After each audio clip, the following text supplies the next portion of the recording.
أعوذ بالله من الشيطان الرجيم. بسم الله الرحمن الرحيم. الرحمن علم القرآن خلق الإنسان علمه البيان. القمر بحسبان والنجم والشجر يسجدان والسماء رفعها ووضع الميزان ألا تطغوا في الميزان وأقيموا الوزن بالقسط ولا تخسروا الميزان والأرض وضعها للأنام فيها فاكهة والنخل ذات الأكمام والحب ذو العصف والريحان فبأي آلاء ربكما تكذبان صدق الله العظيم. बिस्मिल्लाहिर्रहमानिर्रहीम। मुअज़्ज़िज़ नाज़रीन व सामीन, अस्सलाम वालेकुम। इल्म का मफ़हूम जानना है और उस्ताद इल्म का सरचश्मा होता है। कौमों की तामीर व तरक्की में असातिज़ा का रोल अहमियत का हामिल होता है। असातिज़ा को नई नस्ल की तामीर व तरक्की, माशरे की फलाह व बहबूद, जज्बा इंसानियत की नशो नमा और अफराद की तरबियत साजी की वजह से क़दर की निगाह से देखा जाता है। कुरान करीम में नबी अकरम सल्लल्लाहु अलैहि वसल्लम की शान बहज़्ज़त मुअल्लिम बयान की गई है। ख़ुद रिसालत मआब सल्लल्लाहु अलैहि वसल्लम ने यह फरमा कर के मुझे मुअल्लिम बनाकर भेजा गया है, असातिज़ा को इज़्ज़त व तौक़ीर दी है। हज़रत अली रज़ियल्लाहु अन्हु का इरशाद है कि जिसने भी मुझे एक हर्फ भी बता दिया मैं उसका ग़ुलाम हूँ। सिकंदर से किसी ने पूछा कि आप उस्ताद को माँ बाप पर क्यों तरजीह देते हो? जवाब दिया, वो इसलिए कि बाप मुझे आसमान से ज़मीन पर लाया और मेरा उस्ताद अरस्तु मुझे ज़मीन से आसमान पर ले गया। बाप मेरे जिस्म की परवरिश करता है और उस्ताद मेरे जान की। सामीन व नाज़रीन, आज 5 सितंबर को मुल्क भर में यौम असातिज़ा मनाया जाता है, जो कि हमारे मुल्क के साबिक़ सदर डॉक्टर सर्वपल्ली राधाकृष्णन का यौम पैदाइश है। इसी मुनासबत से आज की ज़ूम मीटिंग मुनक़्क़द की गई है, जिसमें प्रोफेसर जलीस अहमद ख़ान तरीन और डॉक्टर सलाहुद्दीन आपसे मुखातिब करेंगे। कोरोना वायरस ने पूरी दुनिया को अपनी लपेट में ले लिया है, जिससे हर शोबे ज़िंदगी मुतासर है। तालीमी इदारे गैर मुय्यना मुद्दत तक बंद हैं। तलबा के तालीमी नुक़सान का इज़ाला करने के लिए दुनिया भर में ऑनलाइन तालीमी निज़ाम मुतारफ़ करवाया गया है। इस मुश्किल घड़ी में असातिज़ा का अहम किरदार है। बहुत से इदारे और असातिज़ा ऐसे ही जो ऑनलाइन दर्स व तदरीस से नावाकिफ़ हैं। आज के तलबा असातिज़ा की निस्बत टेक्नोलॉजी में बहुत आगे हैं और इसी सूरत हाल में असातिज़ा को अपने रिवायती दर्स व तदरीस से बढ़कर वो तरीक़ा मुतारिफ़ करवाएँ जिसमें जिद्दत और इल्म दोनों हों। डॉक्टर सलाहुद्दीन अपने पावर पॉइंट से इस पर सैर हासिल मालूमात फ़राहम करेंगे। इससे क़ब्ल डॉक्टर जलीस अहमद ख़ान तरीन तालीम व तदरीस व इक्तिसाब के बदलते रुझान में असातिज़ा का किरदार के उन्वान पर आपसे मुखातिब करेंगे। प्रोफेसर जलीस अहमद ख़ान तरीन शहर मैसूर से ताल्लुक़ रखते हैं। आपने अपनी तालीम का आगाज़ एक उर्दू सरकारी स्कूल से किया और Indian institute of science Bangalore से पीएचडी हासिल करने के बाद फ्रांस से डॉक्टर ऑफ साइंस की डिग्री हासिल की है। 1967 में अपनी मुलाजिमत का आगाज़ रिसर्च असिस्टेंट के अहदे से किया और तरक्की करते करते दुनिया के माने हुए साइंसदान और प्रोफेसर बने। आपको कश्मीर यूनिवर्सिटी के वाइस चांसलर के अहदे पर फाइज किया गया, जिसे आपने बेहद तरक्की दी और उसके बाद साउथ ईस्ट एसोसिएशन फाउंडेशन के चीफ एग्जीक्यूटिव ऑफिसर और उसके बाद यूनिवर्सिटी ग्रांट्स कमीशन के मेंबर और उसके बाद पांडिचेरी सेंट्रल यूनिवर्सिटी और फिर चेन्नई की टी.एस. अब्दुर्रहमान यूनिवर्सिटी के भी वाइस चांसलर रहे, जहां आपने नुमायां खिदमत अंजाम दी। आपकी खिदमत को सराहते हुए हुकूमत हिंद ने आपको पद्म श्री के खिताब से नवाजा है। आप शहर मैसूर के MES सोसाइटी के फाउंडर सेक्रेटरी रहे और फिर हालिया दिनों तक आप इस इदारे के सदर भी रहे और उसमें तरक्की और में नुमायाँ खिदमत अंजाम दी है। इसकी तरक्की में नुमायाँ खिदमत अंजाम दी है। आप एक अच्छे अदीब भी हैं और आपकी सवान उम्री राइज ऑफ ए बेसफुल बॉय में आपने अपने तमाम ख्वाहिश बयान किए हैं। आप एक अच्छे मुसव्विर भी हैं। आइए आज हम आपसे the role of a teacher and the changing dynamics of education पर अपने ख्यालात सुनेंगे। Professor Jalees Ahmad Khan Karim. Bismillahirrahmanirrahim. At the outset, I must thank the Ameens, the organization, and Farooq Amin Sahab and Shafi Ahmad Sahab to having given me this opportunity to share my thoughts on this great day called the Teachers' Day. Now, Teachers' Day is celebrated in India on the 5th of September, which is in fact the birth date of our past president, Sarvepalli Radhakrishna. Many of us may not know, particularly the youngsters, that Sarvepalli Radhakrishna was a teacher and he taught philosophy at the Presidency College Madras from 1909 to 1918. And then he came to teach at the Maharaja's College, Mysore, when Dr. H.V. Nanjundaya was the first Vice Chancellor of Mysore University. Actually, it is a day when the students pay tribute to their teachers for all that they have done and contributed to mold their personalities, their future, give them the knowledge and make them competent and responsible citizens of the country. Friends, on every Teachers' Day, celebration in the schools and colleges, right from my younger age, I have seen that we invariably listen to teachers and also students who speak. The teachers keep advising the students and the students pay tributes to their teachers.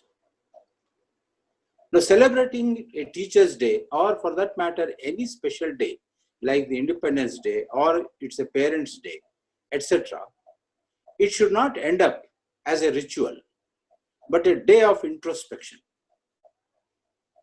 These days should be taken as days of introspection. So is the Teachers' Day. It should be a day of introspection to both teachers as well as the students. Now, teachers are the molders of the future generation of the country, and students are the future of the country themselves.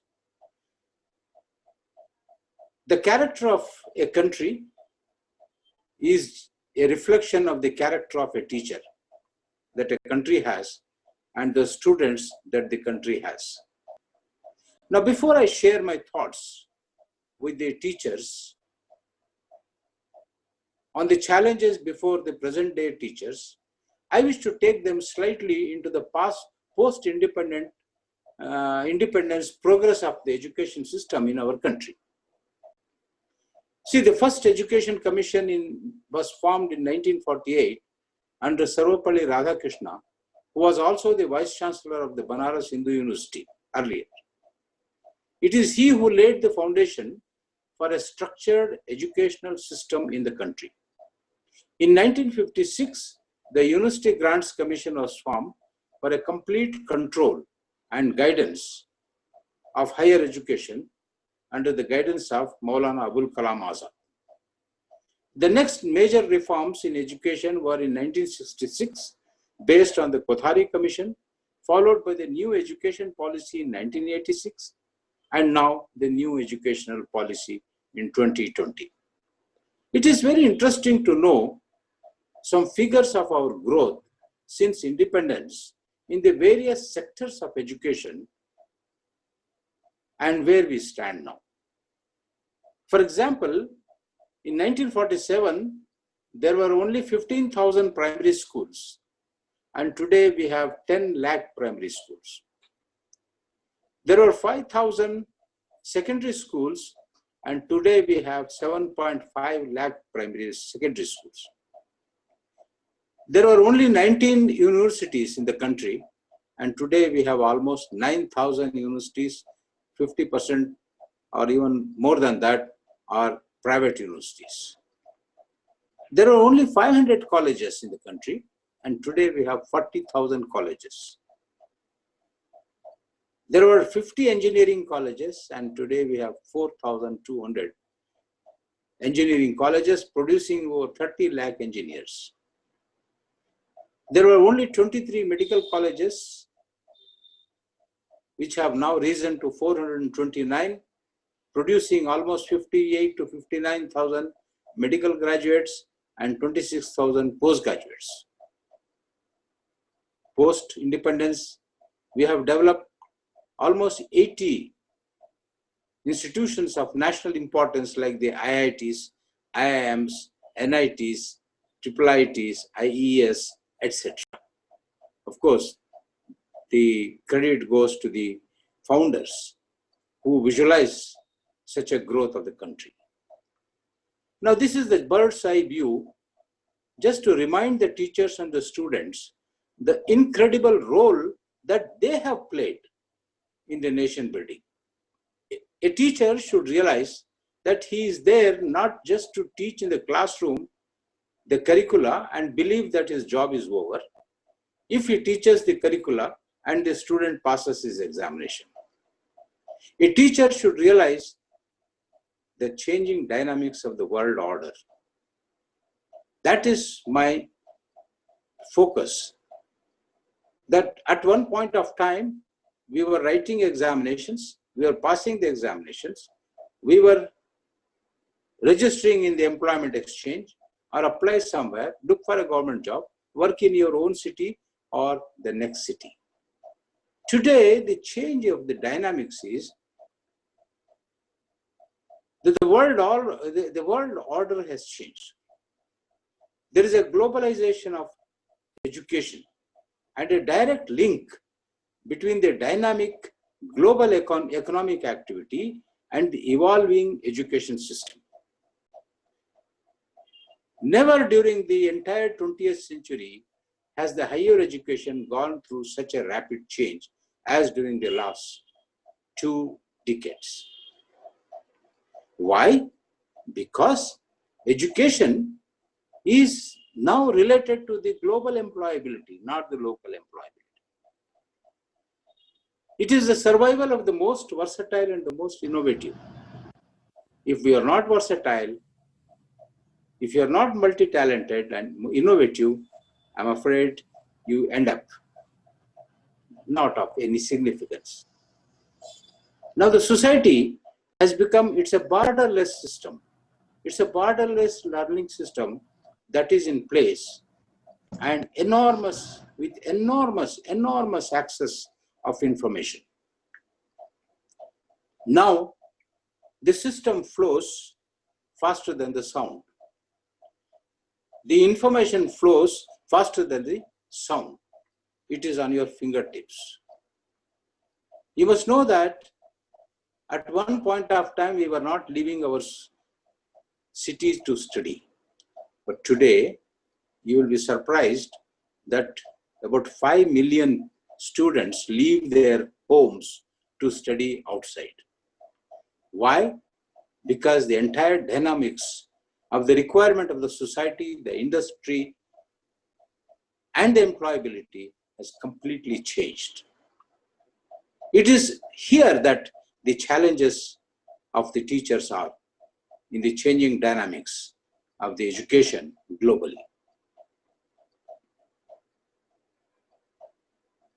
The advent of new learning, online tools and apps have also further thrown a big challenge before the teachers. Now it's no more teaching in a book printed. There is always a fear that the computer and the internet is taking over the traditional classroom teaching, and it is happening. It's an online learning. There is a fear that the student is going ahead of the teacher in acquiring knowledge because of the fast and quick learning and comprehension and the information access. So what should the teacher be prepared for now? The teacher has to be prepared certainly better than the student, which means he has to become internet savvy. He has to become like a hungry bull looking for knowledge. If you see a hungry bull in the meadows of Scotland, he will be grabbing the grass like wild. In fact, a teacher has to be that today. Those days are gone when we were in the schools. A teacher used to come with a cane in the hand and book in another hand. Those days are gone. Today, a student comes prepared. Now, to produce a good student, a student with a great personality who first understands that he is a global citizen. A teacher has to first make him understand that you are not a local citizen, you are a global citizen. This is what going to be. Tens and thousands of Indians are working abroad. Lakhs of Indians are working abroad, and tens and thousands of our people from other countries are working in India. And this is going to multiply several times in the years to come. So the teacher's challenge is to prepare a pupil who first understands that he is a global citizen, and his personality, his thought process, his character and skills should be equipped to meet any challenge in life, not in India alone, but anywhere, in any country he may face in his life. So a good teacher is one who makes a student not just a student, but a dreamer. Who is an achiever? Who is an achiever in life? He is not the son of a great man. He is not the son of a millionaire. Many of the great people of India have come from the very, very poor and very, very humble background. But why did they become great? Because they were dreamers. Now it is a teacher who has to make a dreamer. A student a dreamer, not just a student. A student has to be a trendsetter and not a trend follower. A good teacher is one who never pulls down his student. He should never say that he is not good. Never say. Never tell a student that he is no good. Always encourage him. Always say that he is very good. He can improve a lot. This is the secret of producing a dreamer out of everybody. Now, I would like to slightly deviate from our conventional perception of a teacher. We always think that teacher is one who comes to the school and teaches. We have forgotten two major categories of teachers who in fact influence our life, our thinking, our personalities as much as our teachers does. Who are they? We forget the first teacher of our life. Who is it? Who influences you and me is your mother. Then your sisters, your brothers, your siblings, and your father. Your family is the first teacher, and the greatest teacher is the mother. I must share with you. I may be taking a few minutes more, you don't mind. See, I must share with you my own story. How important is the mother? I lost my father when I was 7.5 years. We were in the village. My father died. We were brought to Mysore. I was taken to Urdu Savarland school. They didn't know which class I should be put. My grandfather was also a teacher, late Janab Ghaus Sharif, who was a teacher to even Aziz Seth. Most of the old people were his students. He took me to the Savarland school and asked his student, the headmaster, what should we do with this boy? The headmaster said, the best way is to give him a test. What is the test? They gave me 3 sums, rupee, ana, paisa, pound, shilling, pence, addition and subtraction or something. I did all of them right. And I was put into 5th standard. That's why I passed my MSc at the age of 19. Now, my point I want to make is, where did I learn this mathematics? In the village, we had a small house, and the house had a red floor and a red wall. And my mother used to teach mathematics at that age because she was a trained teacher. She was a metric and a trained primary teacher. She never taught, but what she taught was to her children. This is where the mother is the greatest teacher. If the mother is not educated, she can be a disaster. I will come to that point later. Now, the second most important influencer of our personality and your personality, we don't acknowledge, and very great teachers are, you know who? The Imams and the Ulema. The Imams and the Ulema draw your attention to the teachings of Islam. They make us awake of our own faith. The teachings of Prophet Sallallahu Alaihi Wasallam and the life that one should live as a good human being, as a good Muslim. Ulama run madrasas and theological schools. Ulama have produced persons of religious knowledge, which we common people may not be very conversant. Of course, I am not a big knowledgeable Muslim. I am not. The Imam has an opportunity to address the young and the old of his mohalla every week. No teacher has that opportunity to address the young and the old in his mohalla every week, and we just silently listen to him without opening your mouth. This opportunity the Imam of the masjid has to mold the personality of a person, none of us have. He is our teacher in true sense. But now, why am I bringing the ulema and the imams into this discussion? You may be thinking, why is he talking of imams? And now the issue is, we all know that the entire community is at crossroads. You will agree that the entire community is at crossroads all over the country. The polarization and the isolation of the community is at its worst in the country. We are socially, educationally, and economically backward. Many of us who have no formal education cannot speak the local language properly, leave alone reading and writing. Many of us who have not gone to a formal schooling, who have just limited themselves to a madrasa, cannot write a petition. They cannot write a checkbook or fill a form. Many still believe that educating a woman is inappropriate. I have heard khutbahs where some of our great imams have spoken against the education of girls. Some of them even preach extreme ways of life, while our Prophet Sallallahu Alaihi Wasallam always advocated the middle path. We all know it, a moderate path. He never preached extremism. He always said, take the middle path.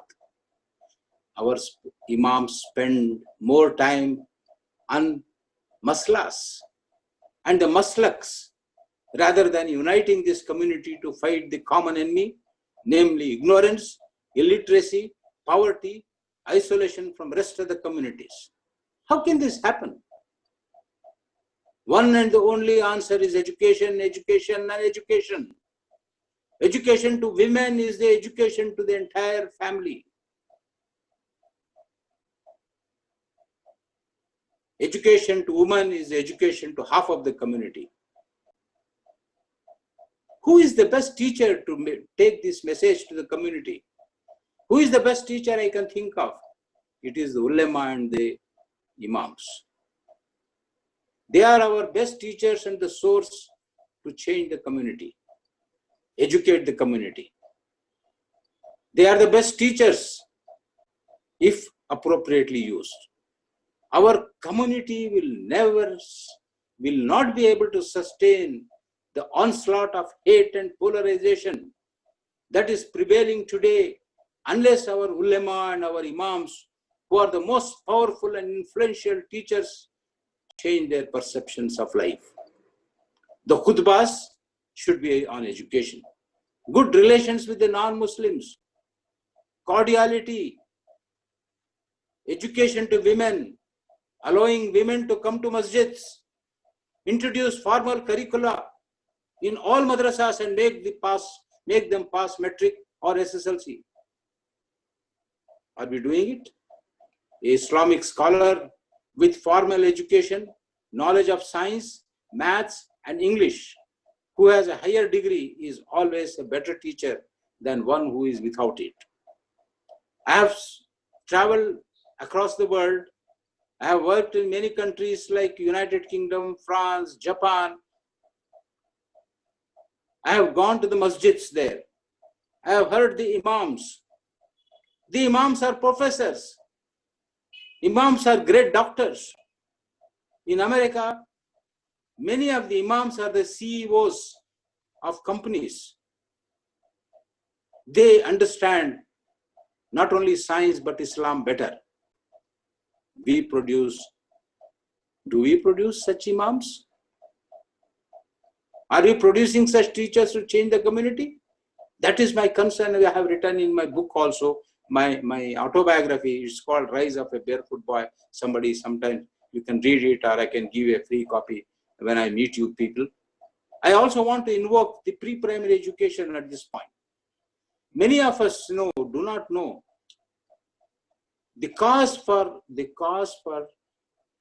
basic cause for dropouts is the absence of pre-primary education.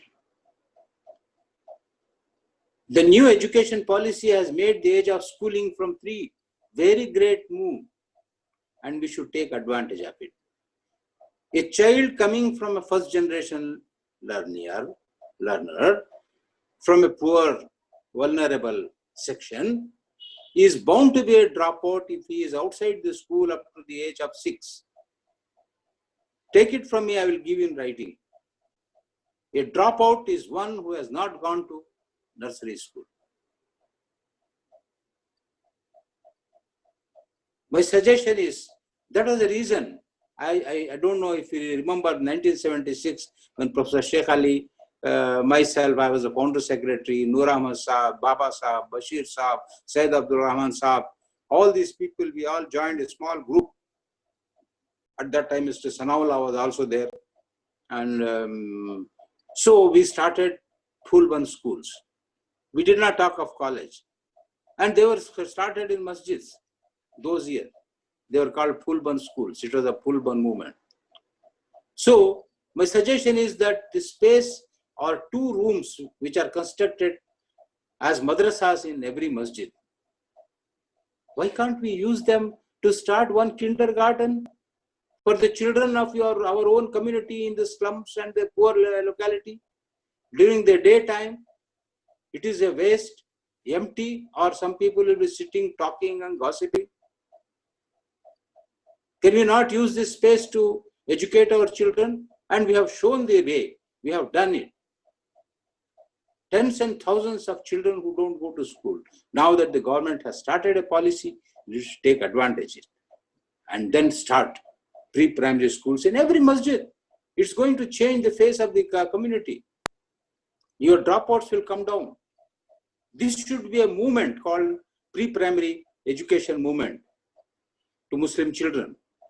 I tried that experiment in Kashmir. People laughed at me. A vice chancellor is starting pre-primary school. I called it as popularizing pre-primary education in rural areas.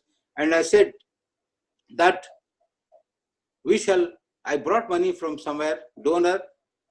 We will train a teacher, give her the equipment, show her how to run a school, let her start her own school. 30 pre-primary schools were started. Some of them have grown into high schools now in Kashmir. Now, these are all movements the community has to bring in. Friends, brothers, and sisters, whoever is listening to me, are going to listen. If you are recording my talk and putting it on the YouTube, I would appreciate that. My concluding appeal to you all is that every teacher should focus on teaching not only just teaching curricula, get equipped to use the new tools of learning, keep abreast to meet the challenges of the well-informed student, make a student a dreamer, not just a student. Spread the message of education to girls. Every one of us, even if it comes to confronting certain people who oppose it, time is running out. Community is going to die if girl is not educated. We must find every way and means to educate girls. If poor, rich, whoever it is, our movement should be girls' education. Formal education in all madrasas should be made mandatory. A scholar coming out of the madrasa should be made to appear for a metric examination. We should find ways and means, but this is the basic thing. And if he does his SLC and he's an imam, he's a better imam. And if he wants, he can study further. He can do commerce, he can do engineering, he may become doctor.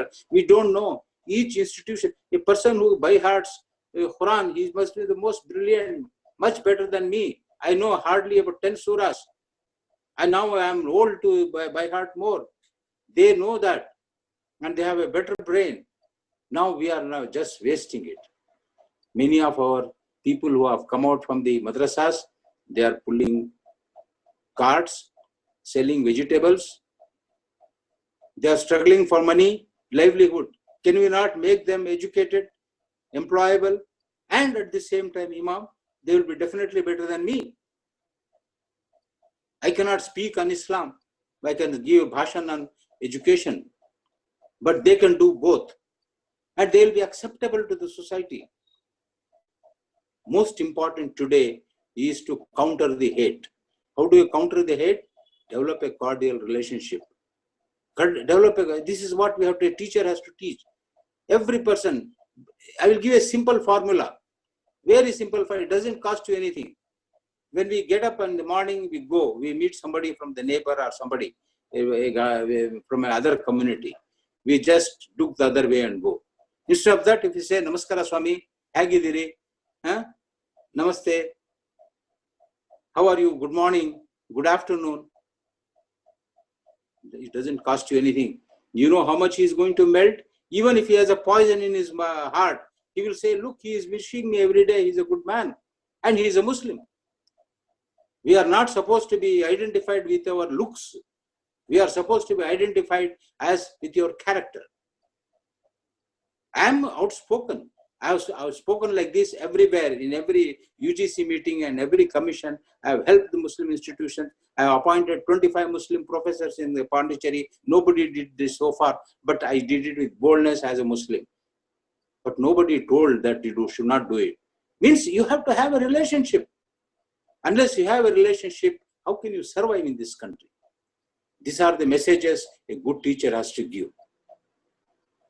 Every madrasa should aim at making a mother educated.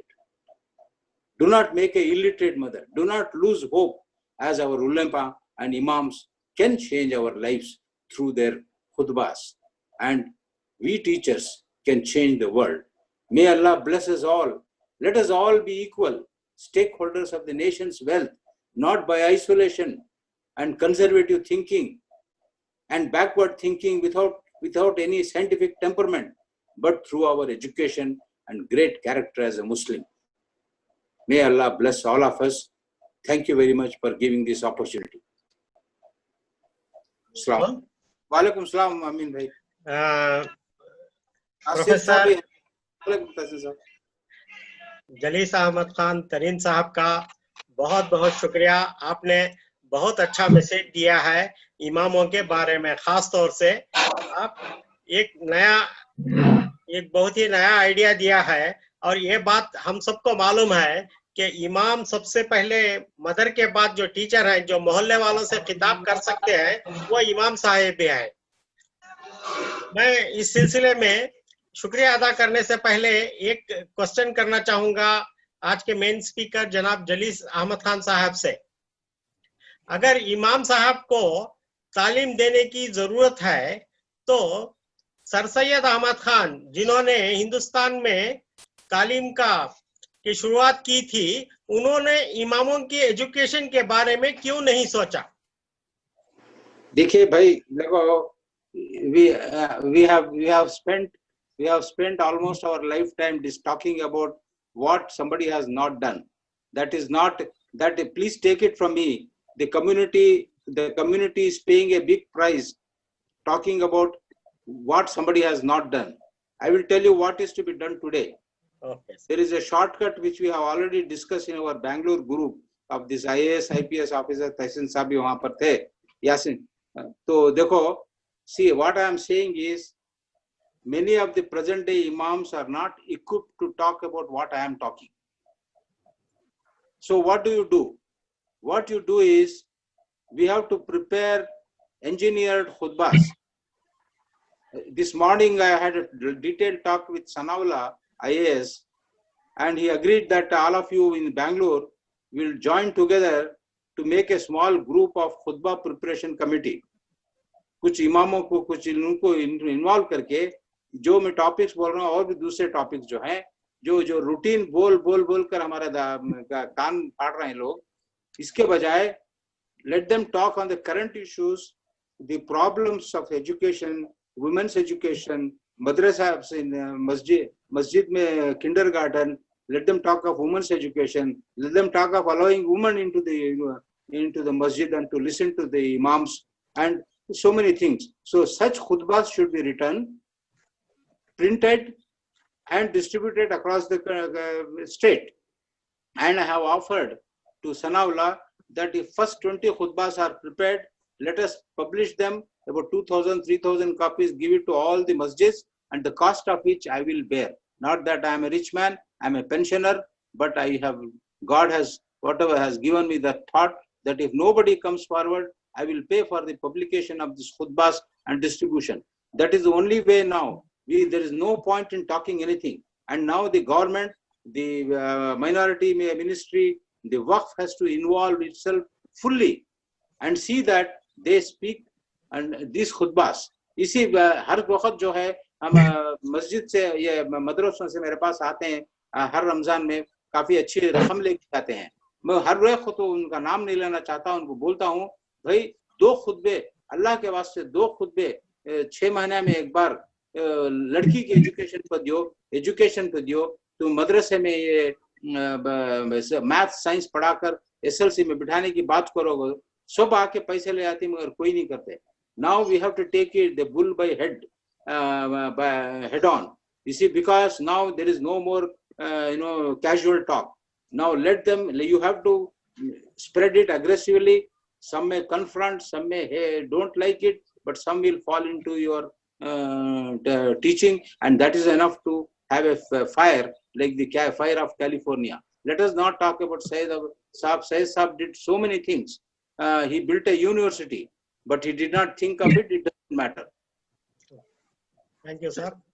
Any other question I can answer? Sir, one more question. Then, sir, that's a very good suggestion by you. Now, NEP has come out. NEP and madrasa education. How do we go about integrating both madrasa education and NEP, sir? Sir, National Education Policy. See, there are 2 things. One is, nobody is preventing madrasa to teach additional subjects during the daytime. And I'm sure Tahsil Saab will tell me that there are a lot of resources, if they really take interest from the Waqf and the minority ministry, that they will give money for the teachers, even part-time teachers. So they can teach them. And NEP can be implemented there, because that's what I am saying, that every madrasa can start a kindergarten. Every masjid can start a kindergarten. See, that kindergarten is going to bring a revolution into the community. So madrasa, you cannot have madrasa and NEP followed like with formal education. Madrasa का एक purpose है, वो purpose को हमें defeat नहीं करना है. वो उसके साथ साथ जो है, we have to give them formal education, for which you need teachers. For teachers, you need money. Practically, yes, they also want money. चंदे पर चलती मदरसे. तो इसके वास्ते जो है we have to find ways, and Waqf can do a lot of things, and minority ministry can. In fact, देखिए, अगर if the initiative comes from the ulama, if they go and approach the government, sir, we want to give formal education, give us some fund. I'm sure, because that initiative is lacking. Nobody is approaching the minister. अब हमारे मिनिस्टरों हैं जो भी हमारे कौम के minister हैं, have they ever thought of it and talked about it? Did they mobilize the force for that? No. So we have to, आप और मैं जो हैं, आप जैसे हैं, we have to start this movement. Now don't expect anything from any of these people. So let us start the movement head on. Can I speak? Yes, sir. Please. Assalamu alaikum, Professor Saab. Nice to see you again. Yeah. You have rightly stressed on the importance of giving formal education in the madrasas like that. And regarding the resources for such an enterprise, there is a central government scheme of modernization of madrasas. Exactly. We are not exploring. It has been adopted by West Bengal and some other states, and they are doing it very well. The government pays the salaries for the teachers who teach computer science, mathematics, English, like that. And it is not a burden on the madrasas. So Yes. they don't interfere with the religious activity of the madrasas, religious teaching. And regarding the other education which is required for day-to-day life, the government does help. And only thing is, many states have not adopted that scheme. And that is because of our ulama. Yes, they refused in many states, including Karnataka. Yeah, Karnataka. This is the problem. Yes. Now, Yes. in the process, they are harming the entire community. Yeah, that's true. They don't understand. Chunki many of the heads of these madrasas are themselves are not equipped with anything else other than religious knowledge. Yes, They yes. refuse to accept science, maths, and living in a in a more modern way. They refuse to accept it. What do we do it? This is where I am saying you take them head on now. You have to tell them, yes, please. According to the Sachar committee report, only 4% of Muslims go to the madrasas for education. Very true. That is true. But the fact is, one moment. The fact is that 100% of our imams are from the madrasas. Exactly. So, Exactly. Yeah, so, that is why we have to prepare now to them to give 4% of 4%. 60% of the 40% of the population is in the age below 14 years. Is that right? Yeah. Now, what is 4% of 4 crores? Now, imagine so many people are being produced every year, and with very little knowledge, no knowledge. You see, let us think practically. आप एक meeting बुलाओ. You will find that all these people with a particular attire will gather in one group and rest of them in another group. Nobody talks to them. They don't go and talk to them. I am saying is you break a barrier. I am telling you without good. I will tell you one thing. It's a democracy. In a democracy, it's a rule of the majority. In a rule of majority, nobody will get something in the silver platter unless you have the goodwill. How do you get the goodwill? Through connection, through contact, through interaction. We are breaking the goodwill. You see, if the father doesn't have the goodwill of the son will not get the property of the father. He will say, okay, let him go to court. Please understand the reality. ये reality को फैलाना चाहिए भाई. You have to develop relationship. अरे सलाम पयाम तो करो, उनकी ईदों में मुबारकबादी तो दो, घर को बाहर मीठा भेजो. These are all the things you have to learn. There is one more issue I would like to talk about. I don't think there is time. It's a masla hai wo. I don't mind talking openly, but it doesn't matter. Some other time. Now, regarding the importance of education, you have rightly pointed out many issues like that and justified its importance like that. But what we are seeing is of late, there is a lot of awareness among the Muslim community about education, especially in the poorer classes also. Even in the poorer classes, there is a lot of awareness about education. But commercialization of education has become a big impediment. And how should we tackle this bottleneck? You know, your wise suggestions in this regard would be most welcome. I tell you, our statements which are qualitative, that lot of awareness has come. Yes, I agree with you. But we are not seeing how many of you have gone into Shantinagar, how many of you have gone into the Kalyangiri inside, and how many of you we have gone to Nisar Ahmad, आपके जो colleague हैं, उनके पास data है. आप जाकर देखो मुसलमानों के slums. See, they don't even go to school. They don't go to school. See, for many years, compulsory education was a farce. We know that they were maintaining farce registers in the because otherwise the teachers would not get salary. Yeah. They were not getting salary. So they were showing one name admitted in first standard. तो 7वीं तक कुछ था और 6वीं तक उस जमाने में तो false attendance maintain करते थे. You see, the question is, many of us are getting educated because I know that मेरी aunt है, भांजा है, भातीजा है, सब अच्छे ही, so अच्छा पढ़ रही मुसलमान. No. Take the percentage of the Muslims in the college. It is 4%. Is that our population? In the entry into college में बोल रहा हूँ आपको. आप यूनिवर्सिटी में जाइए. Do you know how many professors are there in Mysore University? There are only 3 professors out of 300. Do you know how many professors are there in the entire Karnataka? There are hardly 15 professors in the entire Karnataka, where there are thousands of professors. Why?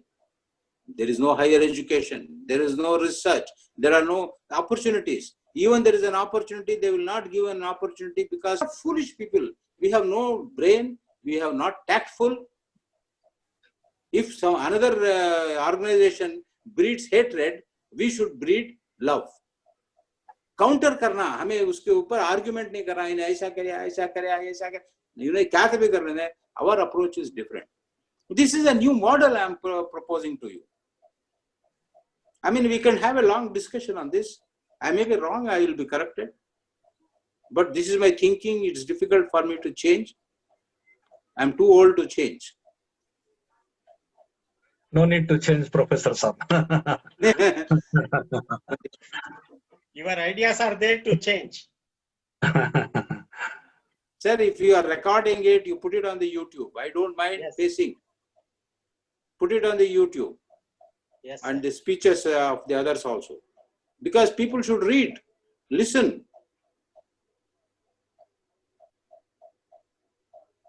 See, मेरी किताब जो है, Rise of a Barefoot Boy is translated even in Kannada. ये professors पढ़े बात बोले, sir, ಇದು ಕನ್ನಡದಲ್ಲಿ translate ಮಾಡಬೇಕು, ಮಾಡೋಣ करके वो print भी होगी. Now, can somebody translate into Urdu? Are there somebody? And then I will bear the cost so that community reads. Because I have not sold any copy. I am just printing and distributing.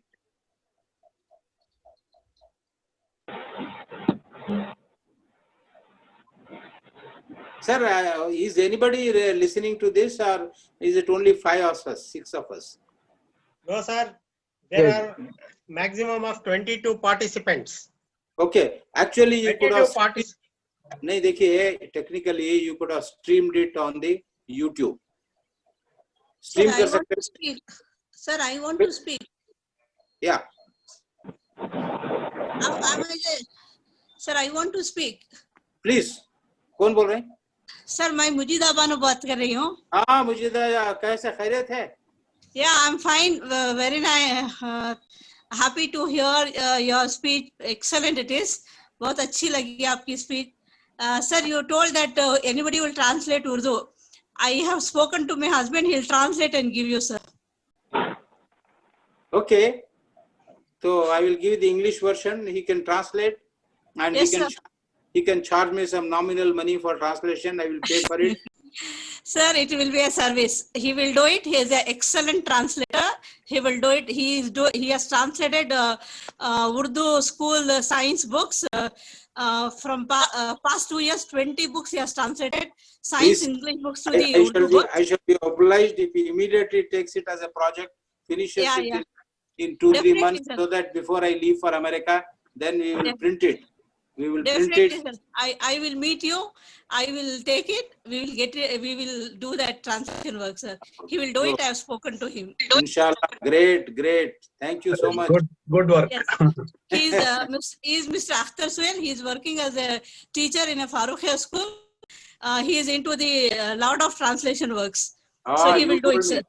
You Yeah, told me yes, when sir. we went to Bangalore. Yes. Yeah, he will do it, sir. He will do it. Great, great, great.